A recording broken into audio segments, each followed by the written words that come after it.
আপনি এই 4 শব্দ খাবার আর বলবেন একটু। হ্যাঁ, খাবার নিয়ে কোনো কথা বলতে না, একটু বলুক। হ্যাঁ, এই জায়গায় আসছি আমরা, একটু বলুন যে এই যে চাটা কিরকম কিরকম কি অবস্থা। থেকে বড় কথা যে আমাদের এই পরিবেশটা অনেক সুন্দর লাগে। এটা এখানে একটা সৃজনশীল আবহাওয়া তৈরি হয়। আর এই ভাইয়ার কাপগুলো তো সৃজনশীল। বাংলাদেশের একটা খুবই তুচ্ছ জিনিস, নারিকেলের মালাই দিয়ে, কিন্তু সে এত সুন্দর করে একটা কাপ তৈরি করেছে। খুব ভালো লাগে তার চার ফ্লেভারটা, ওটা খেতে খুব সুন্দর। তারপরে এই যে পাউরুটি যে পোড়াটা, কেন জানি না খুব ভালো লাগে। আমরা মাঝে মাঝে এখানে এসে, পরিবেশটা খুব শান্ত, সব মিলেই খুব ভালো লাগে। ধন্যবাদ।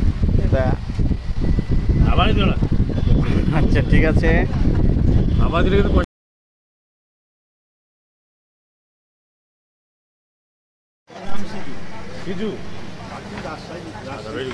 ভালো লোক নিয়ে আসলাম।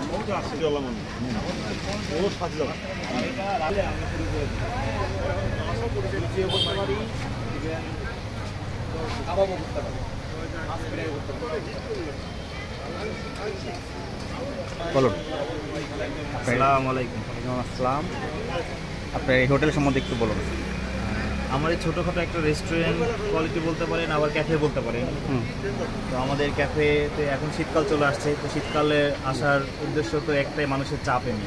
মানুষ তো প্রচুর চা প্রেমী শীতকালে, এটা বোঝাই যায়। তবে আপনারা শীতকালে এখানে আসলে মালাই চা পাউরুটি থাকছেই, তার সাথে সাথে নতুন একটা আইটেম শুরু হয়েছে, সেটা হলো জলপাই চা এবং তেঁতুল চা আরও প্রিমিয়াম করা হয়েছে। জলপাই চার টেস্টটাও করে দেখবেন।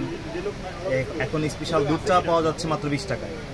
এটা ছিল না, আমাদের শুরু থেকে এটা ছিল না, তো এটা আর কি স্টুডেন্ট প্রাইস করা হয়েছে, মানে শুধু দুধ চা, স্পেশাল দুধ চা আর কি। এটা অনলি 20 টাকা পেয়ে যাবেন। তাছাড়া পুদিনা চাটাও পাবেন, এটা 10 টাকা প্রাইস থাকবে। সাথে মালটা থাকবে, হালকা আপনার পুদিনা থাকবে, ইভেন আদাও থাকবে। তো এটা খেয়ে আপনাদের খুবই ভালো লাগবে। তো আপনারা চলে আসেন পাঠান ক্যাফেতে। এটার লোকেশন হচ্ছে রেলওয়ে ময়দানের শেষের দোকানটা বা গ্রন্থাগারের অপোজিটে। ওকে, ধন্যবাদ।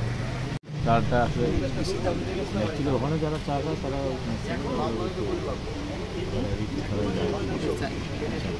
ওইভাবে অর্ডার করে।